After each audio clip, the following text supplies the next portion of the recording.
Alright, it is 10:11 a.m. on a Friday, and I have not traded anything. There were no morning panic bounce plays, and I did have a verified cancel.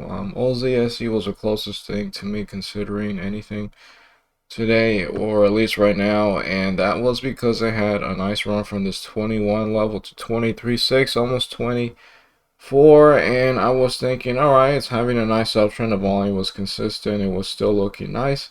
And I thought maybe if it does like a quick dip towards VWAP, I would be considering it. So, it had a big sell-off. You can see a lot of volume, and I did place an order at 946, which was right here, and I don't think anything traded there. Maybe, I guess something did trade there. Let's see how many shares that was. It looks like it was just, yeah, it looks like it was just 10,000 shares. So something got executed, but I don't remember what that was.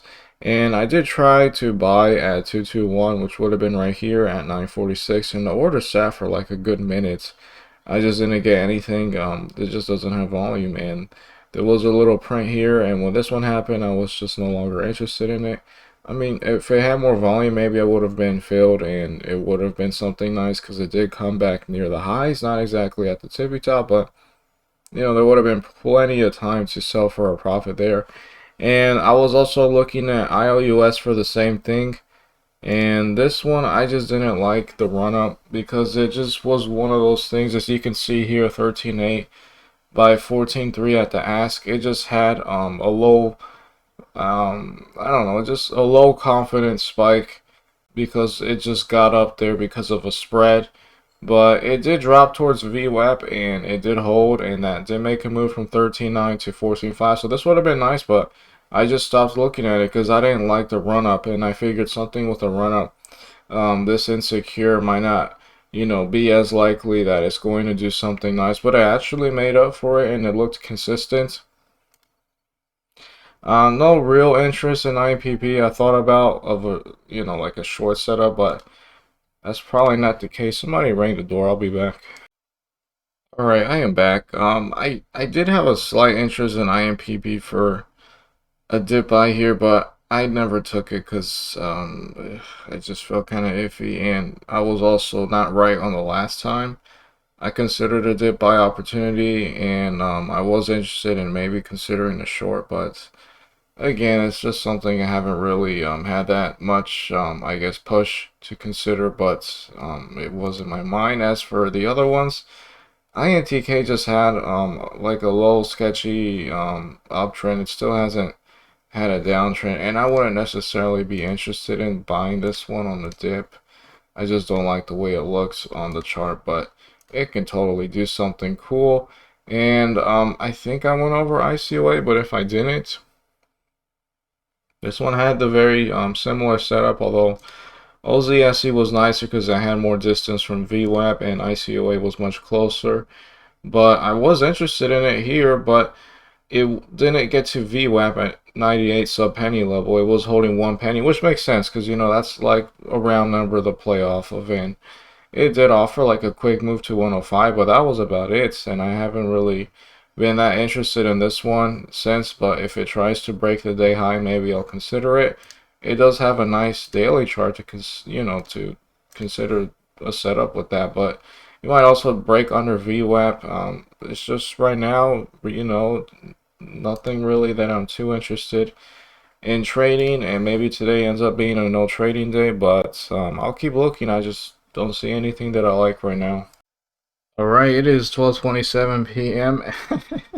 Not p.m. actually, it's a.m. and I'm here to call it off. So I did have one more trade. Actually, no, actually that was my only trade, and that was with IMPP, and it was a short setup. I had my first short with trade zero, which was pretty cool because I was able to short this stock, which was not. It's probably not even logged in anymore. Actually, it might still. No, it's not logged in. I was not able to short this in that there were no shares available on Schwab, but there were at Trade Zero, and it only costed $1.70 to locate and reserve 100 shares. And with that 100 shares, you can trade that 100 shares as many times as you want, obviously, according to the PDT, or if you're above 25K, unlimited times on a margin account. So That was the case, and that was pretty cool, but it just didn't work out. I traded it, where was it?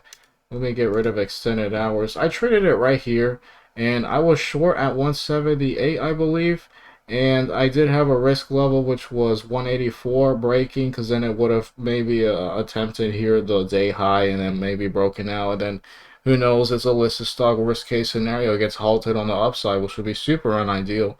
And it didn't play out. Here's the shoulder, here's the head, and then here's the shoulder. I did cut the trade at some point into this move when it got past that risk level, and sure, it came back, but I'm not going to risk disaster. Even if it never happens, the one time it does is going to really stink. That it might, just shoot up, break the day high, big short squeeze, and then I'm struggling to get out with everyone else. I never want to be a part of that. And this one actually continued the uptrend and break the day high ultimately. I wasn't really there at this point, but maybe I could have considered it. Although I do need to continue to grow my mental patience so I can maybe be in a point where I'm shorting it and then long the setup, especially if maybe the first setup doesn't work out. But this was a nice move right here. Again, nothing too ideal because it is a listed stock. As for the OTCs, nothing with TGGI. This one had no volume. This one just danced around. After, the move here, I wasn't interested in it.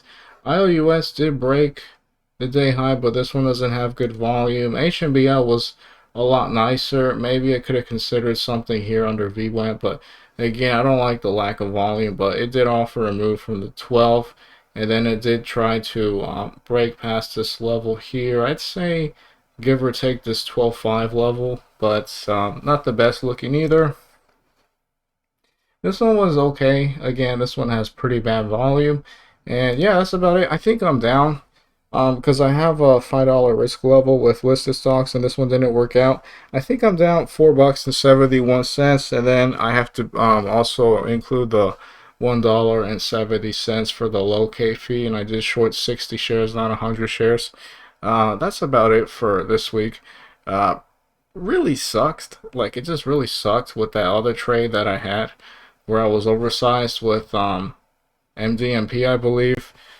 I just have to keep going. I feel a lot better. I actually hesitated to do this last recording, but I think I learned from it. It's definitely experience, and it was a very calculated, loss. It just didn't play out. I've seen head and shoulder setups work a lot. This one was the exception, and also not in favor is the idea that it's Friday. So, shorts normally don't want to be short over the weekend, especially if they have to pay interest.